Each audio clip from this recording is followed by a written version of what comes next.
All right. Hey, good morning, everybody. Thank you so much for joining us on our on SEMA's first ever Facebook Live event. So we're very excited to be here with you. My name is Jeff Briggs. I'm the Earthquake Program Manager for the Missouri State Emergency Management Agency. Today we're going to talk a little bit about the earthquake risk here in Missouri, the New Madrid Seismic Zone. What's the history? How does it work? What's going on down there? And also we're going to talk a little bit about preparedness, so what you should know about getting ready.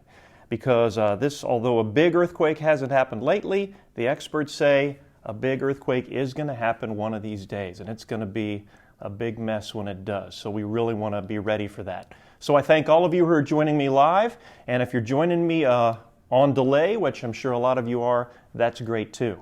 I want to start out by saying thank you to Katie Eisterhold. She's SEMA's public information expert, and she's the brains behind this operation. She's running the show and handling the questions and monitoring the Facebook stuff. I'm just the talking head. So this is a two-man operation. Thank you, Katie. I also want to remind you that I'll be talking here for a little bit on Facebook Live, but the conversation continues well after we're done. Make sure to put your questions in the comments section. We're going to be watching those throughout. We're going to be doing our best not only to give you the overall information, but also to monitor those questions and respond to them. I'll respond to some of them here on this transmission, but we'll also be following it afterwards and following up and giving all the information we can going forward. So keep those questions coming. I know a lot of people are watching, and we've gotten a lot of questions and excellent comments already. Thank you for that. But keep it going because we're going to be tracking them. Katie will be letting me know if there are any good questions that come in while I'm talking. Well, I'll answer all I can, and we'll keep on answering questions afterward. So, with that, let me start by giving you a little overview of the risk we're facing here in Missouri and really throughout the Midwest. The New Madrid Seismic Zone. Some people in Missouri may not realize that there's a substantial earthquake risk right here in our own backyard. It's based, and you see this map behind me, it's based in the boot heel or the southeast corner of the state, and those dots you see on that map show some of the largest historical earthquakes that have happened there, but it gives a pretty good indication of where the New Madrid Seismic Zone lies. It's about a 150-mile series of cracks in the earth, deep underground, right underneath southeast Missouri, and touching some of our surrounding states too, as you can see, Arkansas, Tennessee, Illinois, Kentucky, all certainly impacted by the New Madrid Seismic Zone. And the closer you live to southeast Missouri, the more likely you are to have felt an earthquake there recently. It's a very active seismic zone. In fact, it is the largest active seismic zone in the U.S. east of the Rocky Mountains. We average more than 200 earthquakes a year here in the New Madrid Seismic Zone. Now, a lot of those are too small to be felt, but there are a number of them that are felt every year, and certainly we know that that's an active seismic zone because of all that activity. Excuse me. I mentioned there are about 200 per year, and what's important to know about that is that it's not just a southeast Missouri risk. If a big earthquake hits, we're going to feel it certainly very strongly in southeast Missouri, but the shaking is going to be felt all over Missouri. If a big New Madrid Seismic Zone earthquake pops, you're not going to have to wait to hear about it the next day on TV. You're going to know it right away because if you live anywhere in Missouri, you are going to feel it. And if you live anywhere in southeast Missouri or even south central or up into the St. Louis area, you're going to feel it substantially, and there's a real risk of damage there as well. So that's why we spend a lot of time talking about this zone. It impacts the whole state, and there's going to be quite a bit of damage not only throughout this region, all these states that touch the seismic zone, but a good, I would say the southeast quadrant of Missouri, and certainly including the St. Louis area, are going to see some damage, as well. And that's why here at the State Emergency Management Agency, we really focus on this particular disaster risk. We do a lot of practicing, as you can imagine here, training and exercises to get ready for any kind of emergency. But when we really want to stress the system and test everybody and get ready for a worst case scenario, that drill and that exercise is always an earthquake scenario. Because although we have other certainly substantial risks in this state, we see plenty of flooding, tornadoes, ice storms, and all that, None of them impact as wide an area all at the same time as an earthquake does. So that's why we focus so much on the earthquake risk here. We call it a low frequency but high impact event.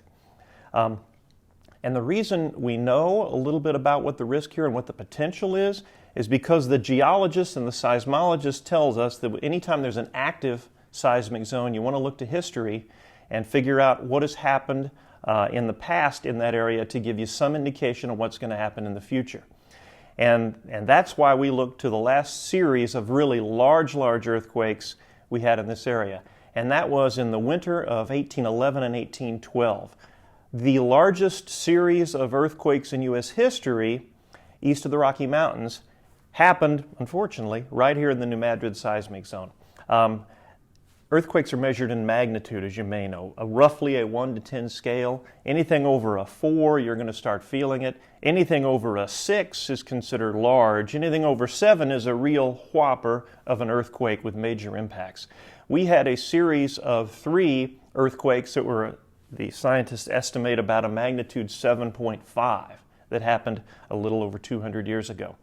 Lots and lots of very strong aftershocks continuing for a long time after that as well. So we know historically that the potential is here for tremendously damaging earthquakes. And that's why we look to 1811 and 1812 as a cautionary tale for us. And that's what we prepare for. When we prepare for a scenario to try to get everybody ready for the next earthquake, we look to the history and those 1811 and 1812 quakes to give us some indication of what we might be up against.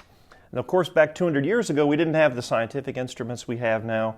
We certainly didn't have the population we have now and all of the infrastructure and housing and everything else that's in place.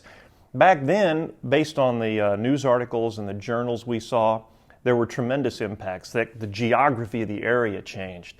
But the good news, the silver lining, is there were very few people living in the area. So the impacts were minimal simply for that reason. But now, there are probably 7 million people that live in the high impact area, not only in southeast Missouri and the states surrounding, but there are 2 big metro areas, Memphis, Tennessee, as well as the St. Louis region, are certainly going to be impacted by a big New Madrid seismic zone.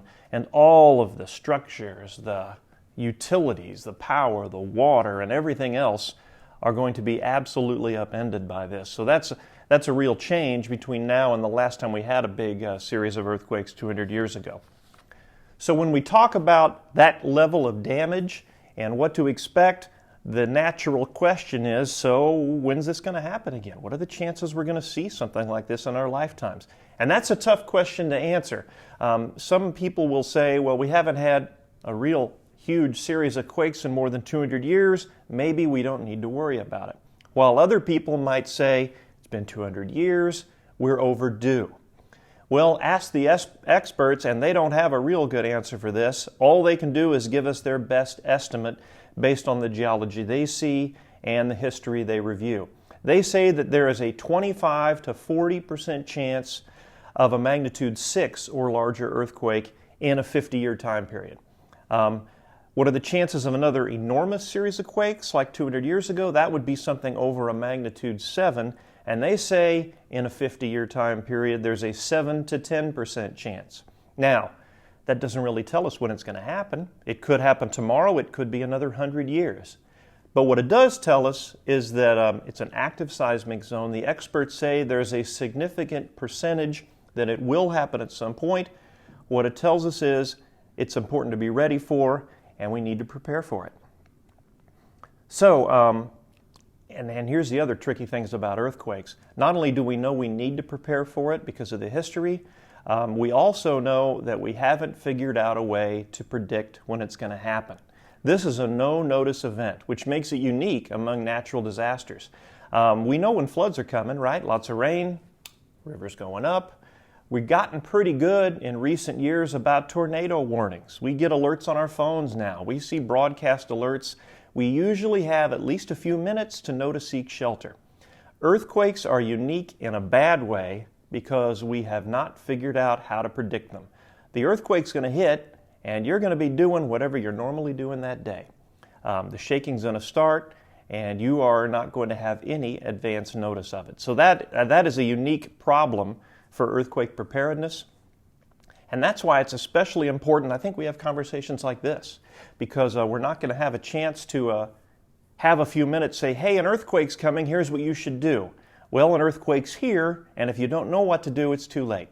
So let's talk a little bit about preparedness. Oh, by the way, I should mention, I know people are joining, coming and going, so just a reminder every few minutes, I'm Jeff Briggs. I'm the Earthquake Program Manager for the Missouri State Emergency Management Agency. I'm here with our PIO, Katie, and we're talking about earthquake preparedness in the New Madrid seismic zone. And Katie, you got a question. Yes, we've had a question come in. So Anna Blessing has asked, how far in southwestern up to northwestern Missouri will be devastated, 6 or larger? Okay, Anna, thank you. Good question. Anna's wanting to know how far in the state things are going to reach. We have a pretty good estimate based on the geology and the history. We've got some maps that lay out risk areas. If a magnitude 6 happens, that's enough for there to be damage. If a magnitude 6 happens, we look for there to be some substantial damage, but probably largely limited to southeast Missouri. If a magnitude 7 happens, which is like we saw 200 years ago, a magnitude 7 plus, then the damage is likely to reach much farther. That's when not only is southeast Missouri going to be absolutely hammered, but we're also going to look at the St. Louis area having major damage problems. And interestingly, unfortunately, because of the geology here in this area, shaking wave, you notice in the map here where the seismic zone is, what's the geologic feature that is right on top of the New Madrid seismic zone? Well, that's rivers. You look at the Mississippi River, it comes right through this area. The shaking is happening right underneath the Mississippi River, and that type of loose, moist soil really amplifies and carries earthquake waves very effectively, unfortunately. So in a big magnitude 7 plus earthquake, we're looking at damage that's going to be carried a long, long ways. That's why the whole region is going to be impacted. That's why if you live along the Mississippi River, all the way up to the top of the state, really, Hannibal, Quincy, and on up there, you're going to feel a lot of shaking and maybe some damage. Even on the Missouri River, as it cuts in at St. Louis and heads west, we're even looking at quite a bit of shaking and maybe some damage as you head to the interior of the state as well. Northwest Missouri, Anna, not so bad. You will feel shaking up there. We really like to inform everybody about the risk, though, because, boy, when you get hammered by an earthquake like this, people who are living in the impact area, it's going to be really hard for them to start recovering right away because they're going to be naturally worried about their families and worried about checking on friends and loved ones. We're going to rely on people that are in other areas of the state to maybe help us. When we look at getting in resources, when we look at perhaps mass sheltering, when we look at assistance to people who are hit by an earthquake of this impact, we're really going to be counting on people in the farther away parts of the state to help us. So I think it's a statewide event. Everybody's going to be involved, but of course, the closer you are to South or East Missouri, the more you're going to feel that. So Anna, thanks for that question. Katie, we have another one? Yes, we have another question from Patty. She's asking if it's best to go outside. Patty, thank you for that question. Good question, and this is a common one. What do you do? And we were just getting, this is a perfect lead into what we were going to talk about, which is preparedness. Is it best to go outside when you start to feel the earth shaking? And by the way, that's a completely natural instinct. When things start shaking and falling all around you, you want to get away from it, right? You want to start running. And when we see a lot of videos of people in earthquakes, that's exactly what we see them doing. However, that is not what the experts advise. And the reason is the way you're most likely to get injured in an earthquake is from debris, things falling on you. And if you're exposed running, well, then that just increases the risk that you're either going to get knocked over by the shaking or something flying through the air is going to hit you and injure you. The thing that people say is the smartest thing to do is to drop to the ground and to get underneath something. Anything you can do to protect yourself from debris is the best strategy. This is actually a perfect tie-in to what we want to focus on today, which is the Shakeout earthquake drill. Now, in the comments section, or maybe even at the very top of the post, there's a link to an earthquake drill we do every year called the Shakeout earthquake drill. You'll see the link right there in the post. It's shakeout.org/centralus. This is how we all practice this technique. It's the drop, cover, and hold on technique, because remember that debris is what's most likely to hurt you. So if you hit that link and register, it just takes a minute. This is our primary way that we educate everybody about how to keep yourself safe in an earthquake. It's a 1-minute drill, and we're going to do it at the same time. By the way, the reason we started this chat 9:17 at 9:17 a.m., it's exactly 1 month away from the earthquake drill. The Shakeout drill is going to be next month, October 17th. So 10:17 on the calendar at 10:17 a.m., we are all, that's everybody who is registered at this website, we are all going to practice the drop, cover, hold on technique at the same time. It's a big deal not only in Missouri, not only in the Midwest for the New Madrid seismic zone, but internationally, worldwide, millions of people participate. Last year we had over 500,000 people just in Missouri sign up and participate. I would love, by the way, to break that record this year, and with your help we'll do it. So drop, cover, hold on to protect yourself from debris. That's the strategy. And please do sign up at our Shakeout website, right there in your Facebook feed. And we'll break a record, and this time next month, we'll all do it at the same time. Now, while we're talking about preparedness, I also want to mention, I talked a few minutes ago about how we're not going to have any advance notice. The shaking's going to start, and if you don't know about drop, cover, hold on, and you haven't practiced it, you're going to be at a real disadvantage. However, there are things you can do now, before the shaking starts, to increase your chances of being safe and of avoiding debris. Look around where you are, at your home, at your work, at your school, wherever, and look around the room and see where there are things that might fall on you. Do you see a big wobbly bookshelf next to your bed, next to an escape doorway, for example, that might fall over in an earthquake? Well, now would be a really good time to move that bookcase or maybe secure it to the wall. Maybe you've got a heavy object on a tall shelf. Maybe you want to secure that with a little Velcro strap, or maybe you want to move that to a lower shelf. The key is, for preparedness, think in advance about things that might fall and hurt you, and move or restrain those things now. That is a key. One thing I especially like to talk about when we talk about preparedness is your water heater. The modeling that we have would try to estimate the impact of a big earthquake. It talks about the huge impacts we're going to see, and one of the big earthquake impacts is lack of power and water.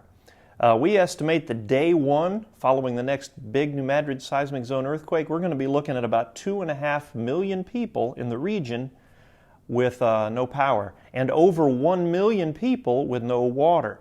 And you think about that, how difficult it's going to be to recover when people's basic needs aren't met for who knows how long after the earthquake happens.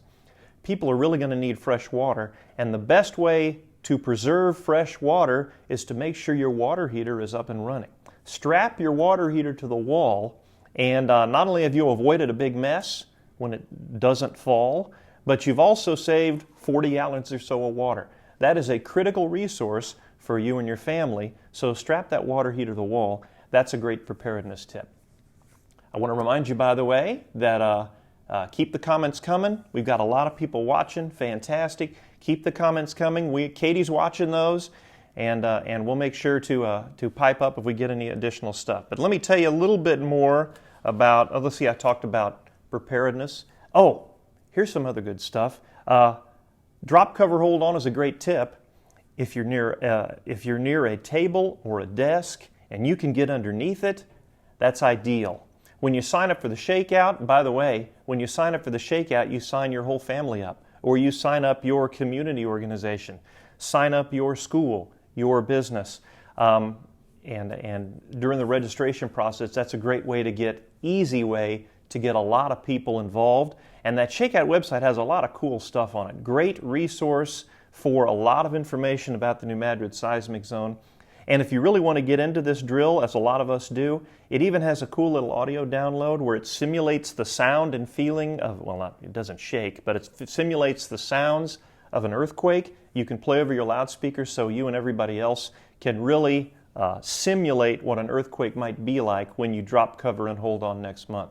So please do take a minute to click on that and check it out, and we hope a lot of you guys will visit that. But what if you're not inside where there's a table or a desk or something like that handy? What if you are asleep in bed, for example? What do you do to protect yourself from debris if you're asleep? Well, preparedness is key. Have you got stuff in your house that might fall on you or fall on your bed? Now's the time to secure that stuff or move it. So once you're prepared, you're much less likely to get hurt. But if you're in bed, the best thing to do is just flip over face down and cover your head with a pillow. You're not going to have time, or it's not a good idea, to run around a lot. That's just exposing you to debris damage or to falling over.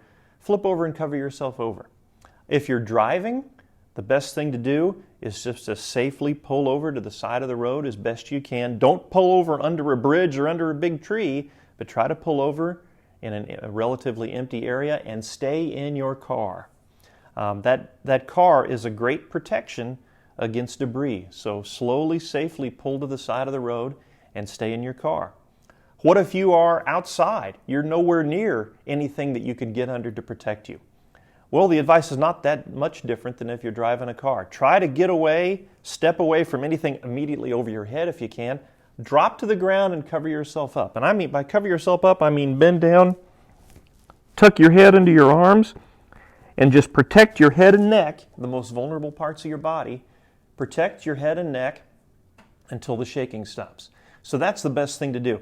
The theme to all of this, protect yourself from debris. In other less developed countries, building collapse is a much higher risk.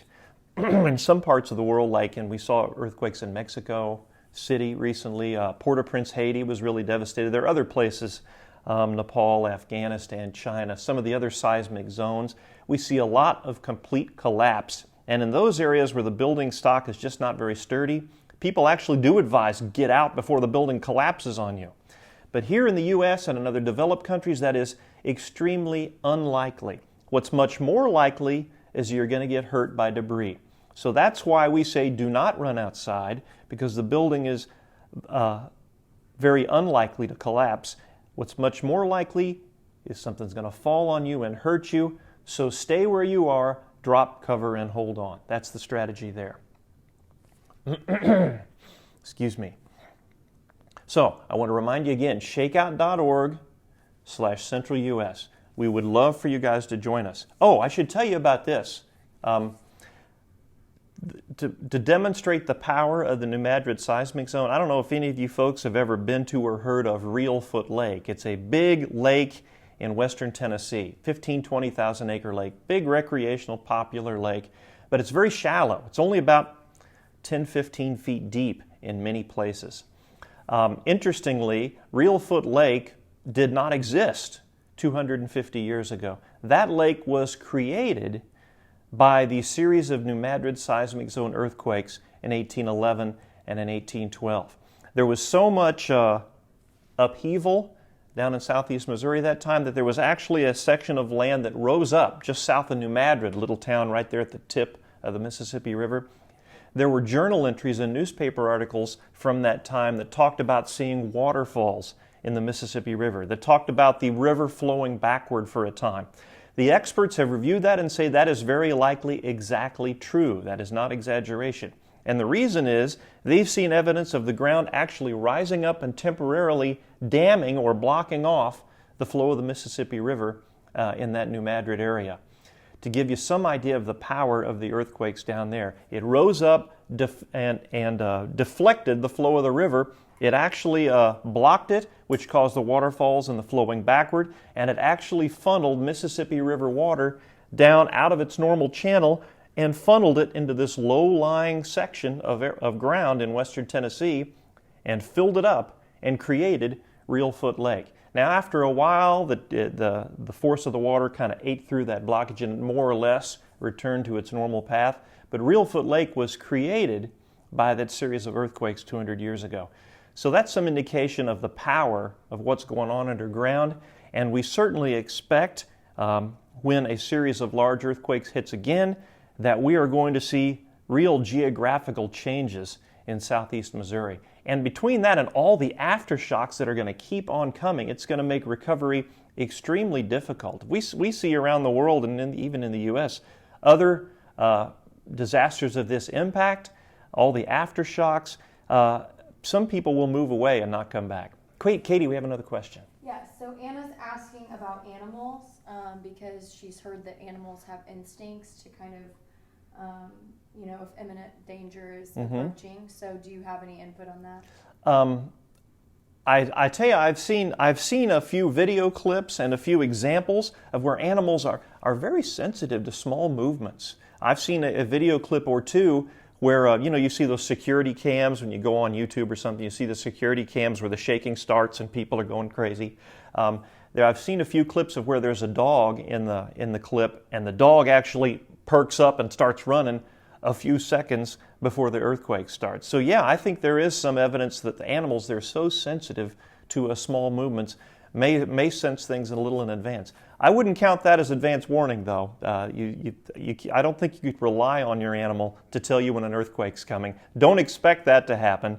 But I have seen a few instances where animals do seem to notice that shaking just a few seconds before us less sensitive humans do. So thank you for that question.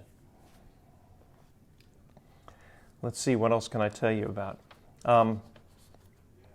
Here's another thing that is a little bit different. We see a lot of earthquakes, and we hear a lot about earthquakes on the west coast of the U.S., California, up into Alaska. Both California and Alaska have had major events in the last few months.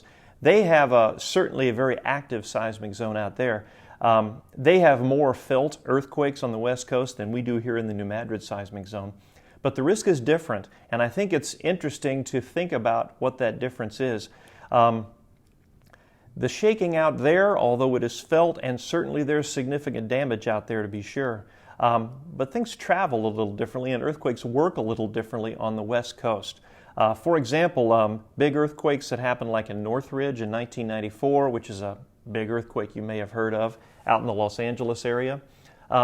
That was a major quake, and there was certainly a lot of damage there, but the shaking was not felt a few hundred miles away, like in San Francisco, for example. Shaking out there tends to dissipate more quickly. It's because of the geology of the area. It's mountainous out there, the rocks are kind of broken up, and when the shaking starts underground, it tends to dissipate more quickly. So although it's certainly a serious seismic zone out there, the effects and the damage is not felt so far away. Now compare that to the New Madrid seismic zone, and unfortunately we have a different challenge here. It's not real mountainous here. The geology is more flat and connected, and as I mentioned earlier, the seismic zone is right underneath the river. So between that the longer, flatter geology and all that loose, sandy soil, it carries the shock waves much more effectively. That's why a similar magnitude earthquake here versus in California, for example, the experts say it's going to be the shaking and the damage is going to be felt roughly 10 times farther, 10 times more of an area. So a shaking event that happens in Los Angeles might not be felt in San Francisco or Las Vegas. A shaking event that happens here of a similar magnitude is going to be felt like the ones 200 years ago all the way to the East Coast, all the way to the Gulf, all the way up almost to the Canadian border. The shaking 200 years ago was felt throughout the entire eastern half of the U.S. and well into the western half. That's a challenge we have here because of the geology. We don't have as many felt events, but the ones we do have travel much, much farther. Katie, another question. Yes, so Kertrice is asking if Hannibal, Missouri would feel the earthquake. Hannibal, good question, Teresa, thank you. Hannibal, in a magnitude 6, a substantial earthquake, it's a good bet you'll probably feel it because, of course, Hannibal is right on the Mississippi River, which is an effective carrier of those earthquake waves. Now, if we see another big event like that magnitude 7 plus that we had a couple hundred years ago, Hannibal is absolutely going to feel the shaking, and there's a good chance Hannibal might have some damage as well. And although Hannibal is what? A good couple hundred miles away from the heart of the New Madrid seismic zone. And yet, because of what we just talked about, the geology and Hannibal being right on the river, it's very important for people in northeast Missouri, close to the river, to prepare and think about what you would do when the shaking starts, because you will absolutely feel it, and if the quake is big enough, there will be damage as well. So Teresa, I hope you and everybody else in that part of the state registers for the shakeout drill. Let's see. Okay, for those of you just joining us, I'm trying to remember to remind everybody. My name's Jeff Briggs. I'm the Earthquake Program Manager for the Missouri State Emergency Management Agency. I'm here with Katie Eisterhold, our public information expert who's running the show behind the scenes. And we're here talking about the risk for the Missouri earthquake, the New Madrid seismic zone, the risk and how to prepare. And I want to remind everybody once again that the best thing you can do to prepare right now is to click on that Shakeout link that's in your post right at the top. It's shakeout.org/centralus.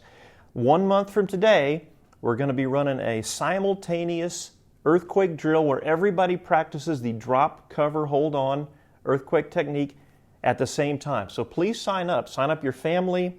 You can sign up your business, your church, your school, you name it. If you live in Missouri, you're going to be impacted by the New Madrid seismic zone, and we would love everybody to practice and register to participate. It literally takes 1 minute to do this. So we hope everybody will participate. Last year we had over 500,000 people just in Missouri. We want to break that record big time, and we will do it with your help. I wanted to mention one other thing. I talked about how the earthquake shake waves travel a long way. That means because we're associated with a river here in Missouri, we have a risk that's not just going to cause a lot of debris along the shaking, and it will, but there's another risk, and it's called liquefaction. Maybe some of you have heard that term. Anytime there's a lot of earthquake shaking and you're near loose, sandy soil, what's going to happen there? The ground underneath is going to temporarily turn to mush. And what that means is it's not going to be able to hold up the weight it used to hold up. We see this in other areas around the world that have similar soil to here.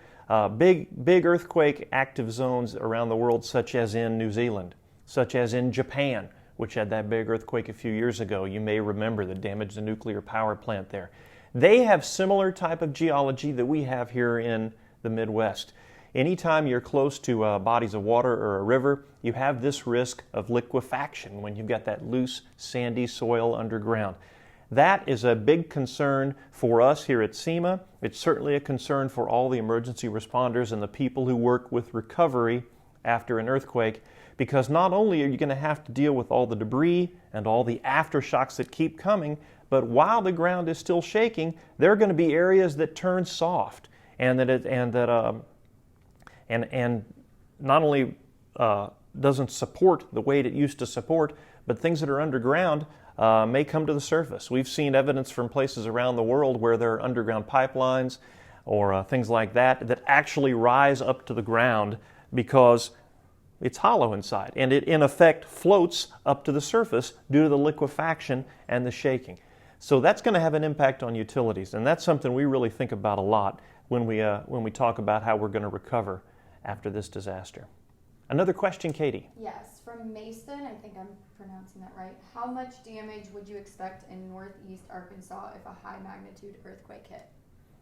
Mason, thank you. That's a good question, and I can definitely speak for my counterpart here in Arkansas. When I say northeast Arkansas is a high-risk area. Northeast Arkansas is kind of the equivalent of the boot heel in Missouri. It's right there near the New Madrid seismic zone, and northeast Arkansas is a high-impact area.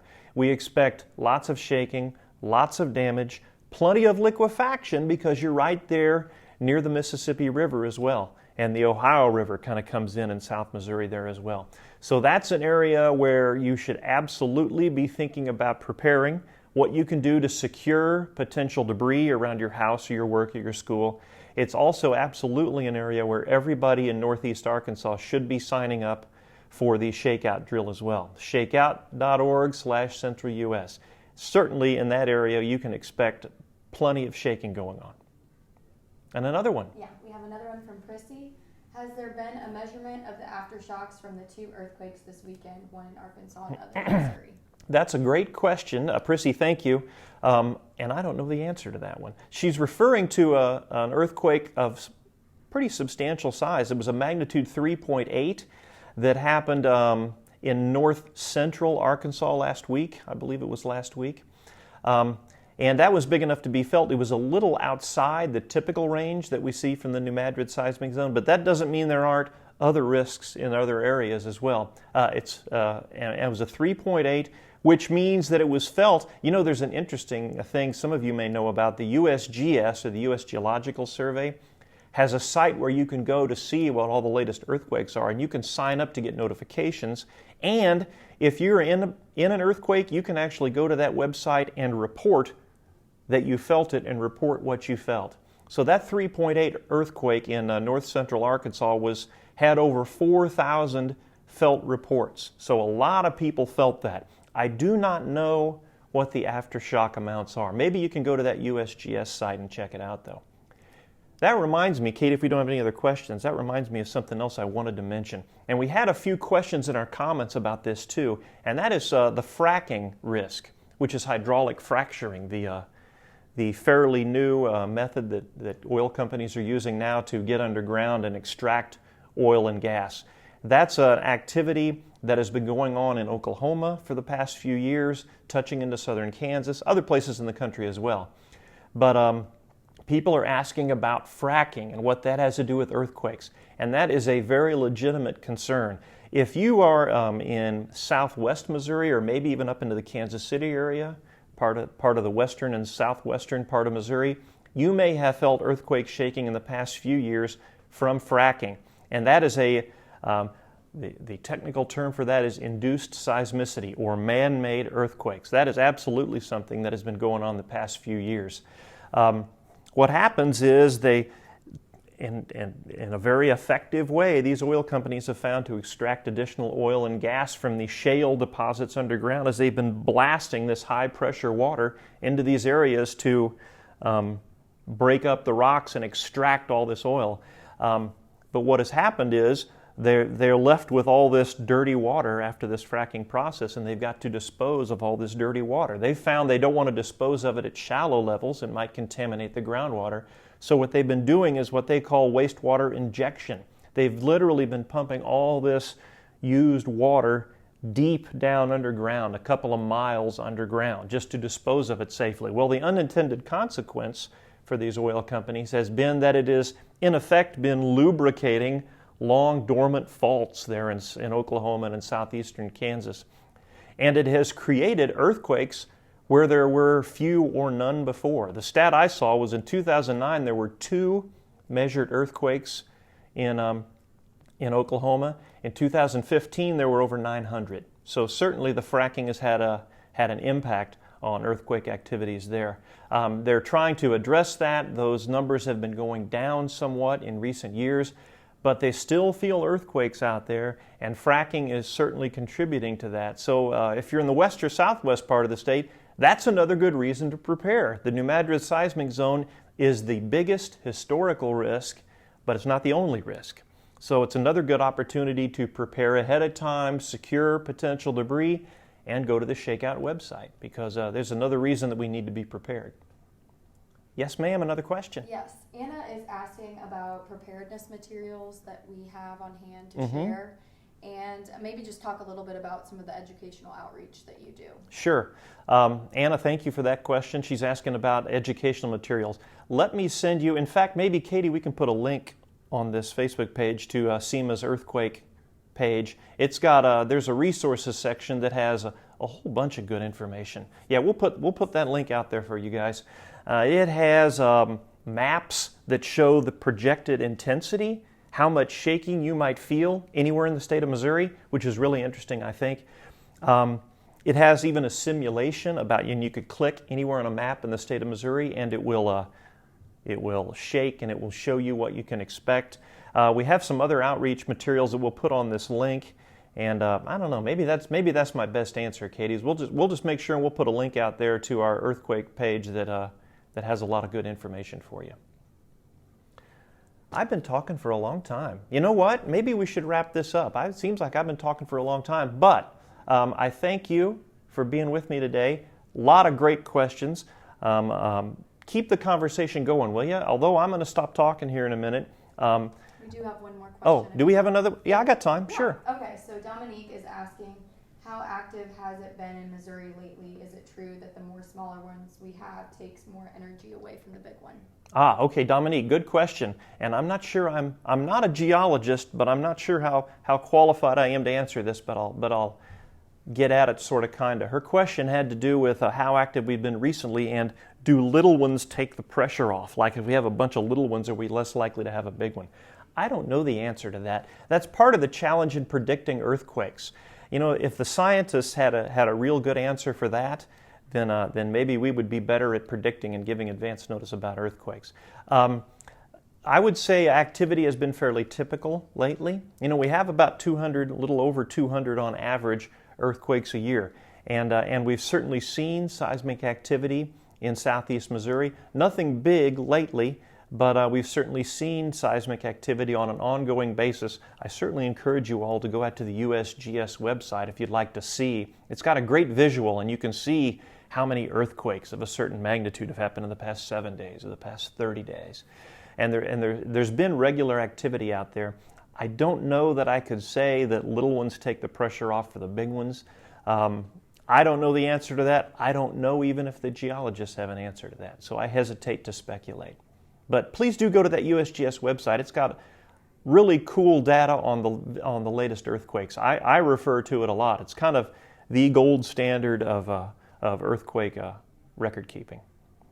Okay, so I'm going to wrap this up now, but please keep the questions coming. Even though I'm going to stop talking now, I know Katie and I will keep monitoring the Facebook page. If you have additional questions, we'll try to answer those as best we can. One final plug. I hope everybody watching today is already registered or will register for our Shakeout earthquake drill. We will be playing along with you 1 month from now when we all drop cover and hold on at the same time. So with that, thank you for your time. Have a good day and be safe, and keep those comments coming.